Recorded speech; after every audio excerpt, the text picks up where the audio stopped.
Hello friends, so welcome to one more video. और आज के इस वीडियो में थर्मोडायनेमिक्स के एक इम्पॉर्टेंट टॉपिक के बारे में बात करेंगे और इस टॉपिक का नाम है जूल केल्विन इफ़ेक्ट। ठीक है, तो बेसिकली इसमें क्या है, थ्रॉटलिंग के बारे में डिस्कस किया जाएगा। जो आपकी गैसेस होती हैं, है ना, उनको यदि हम डिफरेंट प्रेशर पर थ्रॉटल करते हैं तो उनकी कूलिंग होती है या हीटिंग होती है, ये सारी चीज़ें हम इसमें देखेंगे। तो आपको थ्रॉटलिंग के बारे में मैंने ऑलरेडी बताया हुआ है। थ्रॉटलिंग बेसिकली क्या होती है, थ्रॉटलिंग में प्रेशर क्या होता है, कम होता है।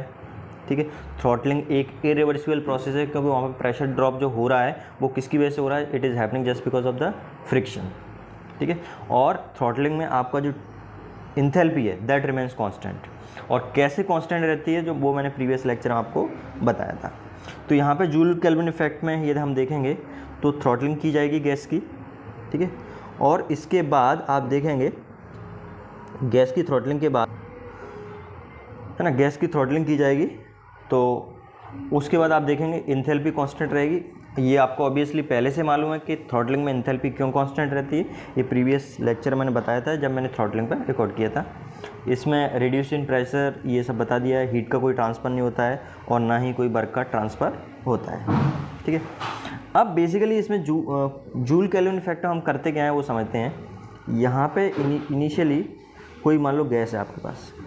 ठीक है, इस गैस का आपने प्रेशर टेम्परेचर रीड कर लिया और इसको थ्रॉटल करेंगे। थ्रॉटल करने का मतलब यहाँ पे आपने बॉल या पोरस प्लग कुछ लगा दिया और इससे इसको पास कराएंगे गैस को, है ना। इससे जब पास कराएंगे तो फ्रिक्शन की वजह से क्या होगा, इसका प्रेशर क्या हो जाएगा, कम हो जाएगा। ठीक है, तो हम क्या करते हैं, इसको जो इनिशियल कंडीशन है ना, पहले एक इनिशियल कंडीशन की बहुत सारी आउटपुट कंडीशन ले लेते हैं। मतलब फॉर एग्जांपल जैसे यहाँ पे इनिशियल कंडीशन एक ये है। ठीक है, तो हम क्या करेंगे, ये वॉल्व पहले कम खोलेंगे, फिर थोड़ा सा ज़्यादा खोलेंगे, फिर ज़्यादा खोलेंगे। तो आपको एक पर्टिकुलर इनलेट कंडीशन में बहुत सारी आउटलेट कंडीशंस मिल जाएंगी। ठीक है, तो हम क्या करते हैं, उस एक पर्टिकुलर इनलेट कंडीशन की डिफरेंट प्रेशर पर थ्रॉटल करते हैं उसको। डिफरेंट प्रेशर पर थ्रॉटल करेंगे तो एक पूरा आपको कर्व मिल जाता है। ठीक है, और ये आपको यहाँ पे लिखा हुआ देख सकते हैं, प्रेशर इनलेट है वो हमेशा प्रेशर आउटलेट से ज़्यादा रहेगा, है ना। या मैं इसको उल्टे बोलूँ कि एग्जिट प्रेशर होगा that will be always lesser than the inlet pressure, और एंथैल्पी क्या रहेगी, कांस्टेंट रहेगी। ठीक है, तो ये आपको समझ में आया होगा। इसके बाद आप देखेंगे इस तरह का एक कर्व बनता है ना। इस तरह के कर्व बनने का क्या मतलब है, जैसे फॉर एग्जाम्पल हमारा इनिशियल कंडीशन ये थी। ठीक है, यहाँ पर ये इनिशियल कंडीशन है। ठीक है, तो आपने इसको थ्रॉटल किया तो ये सेकंड कंडीशन मिल गई, और इसको थ्रॉटल किया थर्ड कंडीशन मिल गई, है ना। जैसे क्योंकि थ्रॉटलिंग में क्या होता है, हम ऐसे ही क्यों चल रहे हैं, आप पूछ सकते हो ऐसे क्यों चल रहे हैं। हम ऐसे इसलिए चल रहे हैं क्योंकि throttle is characterised by reduce in pressure. तो प्रेशर रिड्यूस के लिए आपको क्या है, इधर से इधर ही चलना पड़ेगा, तभी तो प्रेशर आपका रिड्यूस होगा। ठीक है, तो 1 पर थ्रॉटल किया हमने, 2 पे पहुँच गया। ठीक है, तो ये हमने क्या किया है, पहले 1 कंडीशन ली। ठीक है, 1 से फिर थ्रॉटल किया 2 पे, फिर 1 कंडीशन ली, फिर थ्रॉटल 3 पे किया, फिर 1 पे। तो इस तरह से हमको डिफरेंट आउटपुट कंडीशंस मिल गई। ठीक है, तो ये कर्व बन गया। इस कर्व के अलोंग क्या होगा, आपकी इंथैल्पी क्या रहेगी, कांस्टेंट रहेगी क्योंकि थ्रॉटलिंग प्रोसेस। अब क्या करेंगे, हमने इनलेट की कंडीशन चेंज कर दी, है ना, इनलेट की दूसरी कंडीशन चेंज कर दी तो एक और इस तरह का कर्व मिल जाएगा। फिर कंडीशन चेंज कर दी तो इस तरह का कर्व मिल जाए। तो वो सारी चीज़ें हमने कहाँ पे दिखाया है, इस दूसरे कर्व में आपको दिखाया है। आप यहाँ पे देख सकते हैं, ये दूसरा कर्व है, सॉरी ये आप देख सकते हैं यहाँ पे दूसरे कर्व में हमने ये सारी चीज़ें दिखाई हैं। ये पहले लोअर प्रेशर पर आइसोएंथैल्पिक कर्व बनाया है ना, ये आइसोएंथैल्पिक कर्व बनाया है। तो इसमें जो हाईएस्ट पॉइंट होता है ये, जहाँ पे टेम्परेचर मैक्सिमम होता है। ठीक है, अब आपने सबसे पहले डिफरेंट कर्व बना लिए इस तरह से, ये कर्व बना लिया, ये कर्व बना लिया, ये कर्व बना लिया, ये कर्व बना लिया, ये सारे आइसोएंथैल्पिक कर्व हैं, है ना। और ये आइसोएंथैल्पिक कर्व कैसे मिले, ये सारी चीज़ें क्या है, थ्योरेटिकल नहीं है, एक्सपेरिमेंटेशन किया हुआ है, वहाँ से मिले हैं। मतलब ये डिफरेंट जो वैल्यूज़ हैं वो कैसे एक्सपेरिमेंटेशन, लैब में एक्सपेरिमेंटेशन परफॉर्म किया गया है, वहाँ से मिली है। तो पहले आपने ये 300 वार, ठीक है, इस इनलेट प्रेशर पे आइसो थ्रॉटलिंग कराई, तो थ्रॉटलिंग कराई तो डिफरेंट पॉइंट मिले और उनको ज्वाइन करने से इस तरह की लाइन मिली। ऐसे ही फिर आपने 3500 पे थ्रॉटलिंग कराया तो इस तरह से कर मिला। अब इसमें देखो आप एक मैक्सिमम टेम्परेचर वाला पॉइंट मिल रहा है। ठीक है, तो मैक्सिमम हर हर कर्व पे, हर आइसोएंथैल्पिक कर्व पे आपको मैक्सिमम टेम्परेचर वाला एक पॉइंट मिल रहा है। अब हम क्या करेंगे, ये जो मैक्सिमम टेम्परेचर वाले कर्व हैं इनको हम जोड़ देते हैं। मैक्सिमम टेम्परेचर वाले जो पॉइंट्स हैं उन पॉइंट्स को हम क्या करते हैं, जोड़ देते हैं। ये जोड़ दिया उन टेम्परेचर पॉइंट्स को, तो यहाँ से जो मिलता है एक कर्व मिलता है, इसको हम बोलते हैं इन्वर्जन कर्व, है ना। और इसका बहुत इंपॉर्टेंट है ये। तो ये क्या मिल गया आपको, इन्वर्जन कर्व। बेसिकली ये क्या हो जाएगा, locus of the maximum temperature points on the isoenthalpic line. ठीक है, ये आपको समझ में आया। अब इसके बाद आप देखेंगे यहाँ पे, ये इधर आप टेम्परेचर देख सकते हैं, ये पीटी डायग्राम है, ये प्रेशर है हॉरिजॉन्टल, और जो वर्टिकल है ये क्या है, टेम्परेचर है। तो ये आपको समझ आया। तो सबसे पहले आपने को ये समझ आ गया होगा, इससे फिर हमने ये ड्रॉ किया हुआ है। ठीक है, तो ये तो कैसे ड्रॉ करते हैं वो सारी चीज़ें समझ आई। अब इसमें एक इम्पॉर्टेंट पॉइंट आता है जिसको हम बोलते हैं जूल केल्विन कोफिशिएंट। ठीक है, यहाँ पे मैं मैथमेटिकली बहुत ज़्यादा कवर नहीं कर रहा हूँ, मैं सिर्फ थ्योरेटिकल पोर्शन बता रहा हूँ, और थ्योरी से काफ़ी क्वेश्चंस कॉम्पिटिटिव एग्जाम में बनते हैं।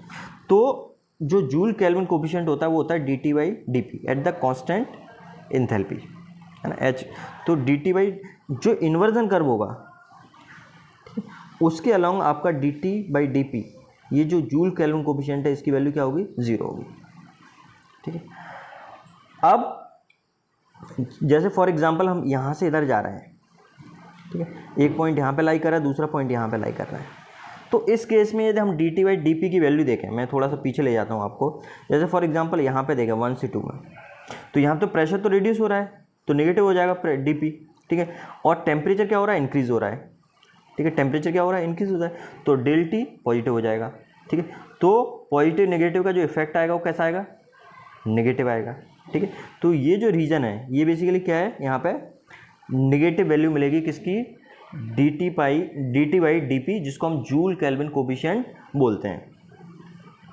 ठीक, तो ये जो रीजन है, मतलब हम ये एक तरह से ये भी बोल सकते हैं कि ये इन्वर्जन कर्व है, इन्वर्जन कर्व से पहले तक आप देखेंगे यहाँ पे ये पॉइंट लाई कर रहा है, और यहाँ से हम यहाँ तक जा रहे हैं, है ना। तो प्रेशर तो रिड्यूस हो रहा है, तो ΔP नेगेटिव हो जाएगा, लेकिन टेम्परेचर बढ़ रहा है, तो ΔT क्या हो जाएगा, पॉजिटिव हो जाएगा। तो पॉजिटिव नेगेटिव नेगेटिव, तो ये इन्वर्जन कर्व के इधर जो राइट साइड वाला एरिया होता है, ये राइट साइड, मैं बहुत इंपॉर्टेंट पॉइंट बोल रहा हूँ, ये राइट साइड वाले एरिया में आपका जूल केल्विन कोफिशिएंट होता है, वो नेगेटिव होता है। और ये रीजन बेसिकली क्या रिप्रेजेंट कर रहा है, हीटिंग को रिप्रेजेंट कर रहा है। यार यहाँ से यहाँ तक हम थ्रॉटल करेंगे तो प्रेशर तो रिड्यूस हो रहा है, लेकिन यहाँ पे टेम्परेचर इंक्रीज हो रहा है ना। एक चीज़ इसमें कंफ्यूज न होने की ज़रूरत नहीं है कि throttle is always characterised by reduce in pressure, but it does not mean कि टेम्परेचर भी हमेशा कम होगा। थ्रॉटलिंग के केस में टेम्परेचर बढ़ भी सकता है, टेम्परेचर कम हो सकता है, वो डिपेंड करेगा जूल केल्विन कोफिशिएंट की वैल्यू पे।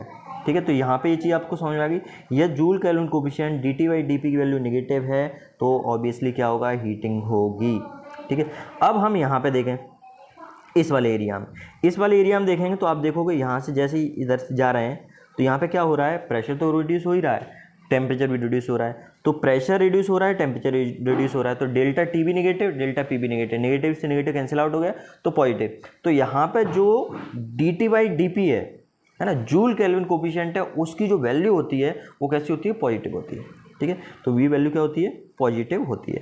तो कूलिंग के लिए ये बेसिकली कूलिंग रीजन है, ये क्या है, कूलिंग रीजन है, क्योंकि यहाँ पे टेम्परेचर रिड्यूस हो रहा है, ये हीटिंग रीजन है, यहाँ पे टेम्परेचर इंक्रीज हो रहा है। तो इन्वर्जन कर्व के लेफ्ट साइड में आपका कूलिंग रीजन लाई करता है, इन्वर्जन कर्व के राइट साइड में आपका हीटिंग रीजन लाई करता है। दूसरा इंपॉर्टेंट पॉइंट यहाँ पे ये है कि जो जूल केल्विन कोफिशिएंट है उसकी वैल्यू यदि पॉजिटिव है तो क्या होगा, कूलिंग होगी, और यदि उसकी वैल्यू नेगेटिव है तो क्या होगी, हीटिंग होगी, है ना।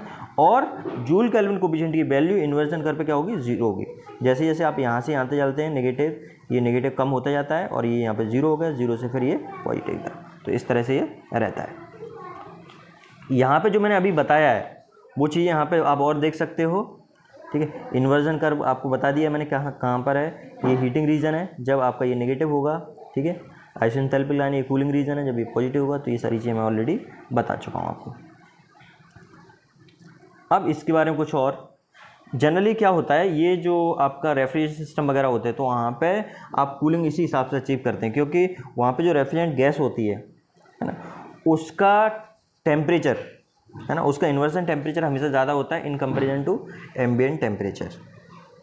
ठीक है, ठीक है। तो और इसमें ये भी है कि ज़्यादातर जो गैसेस होती हैं, ठीक है, उनका जो टेम्परेचर होता है इन्वर्जन टेम्परेचर, वो नॉर्मल टेम्परेचर एम्बिएंट टेम्परेचर होता है उससे ज़्यादा होता है।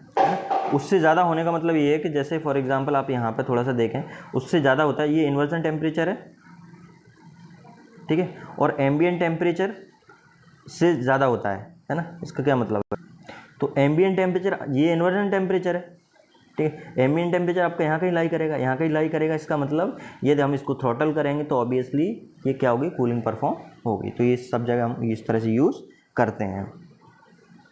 आगे देखते हैं। तो हाँ, ये समझ में आ गया आपको कि इनिशियल टेम्परेचर हमेशा, यदि आपको कूलिंग परफॉर्म करनी है तो इनिशियल टेम्परेचर इन्वर्जन टेम्परेचर है ना, उसके नीचे होना चाहिए। ये सारी चीज़ें आपको समझ में आ गई होंगी क्योंकि मैंने वहाँ पे बताया है must below the point where the inversion curve intersect. ठीक है, तो जैसे ये टेम्परेचर लाइन है, ये पीटी डायग्राम है, यहाँ पे टेम्परेचर लाइन इन्वर्जन कर्व है, ये कूलिंग आपको परफॉर्म करनी है तो उसका जो इनिशियल टेम्परेचर वो हमेशा इससे क्या होना चाहिए, कम होना चाहिए। आपको चीज़ समझ में आएगी।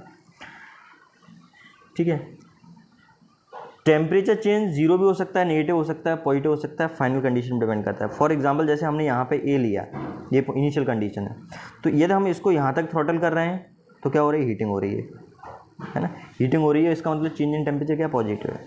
फिर हमने इसको यहाँ तक थ्रॉटल किया तो चेंज इन टेम्परेचर क्या हो गया, जीरो हो गया, क्योंकि यहाँ पे पहले हीटिंग हो रही है, हीटिंग के बाद फिर क्या हो रही है, कूलिंग हो रही है, तो यहाँ पे चेंज इन टेम्परेचर नेगेटिव हो गया। फिर यदि आप इसको और आगे तक थ्रॉटल करेंगे तो क्या होगा, कूलिंग हो जाएगी, है ना। तो ये सारी चीज़ें आपको पता होनी चाहिए। तो आज के लेक्चर में इतना ही। Thank you for watching, please do subscribe my channel.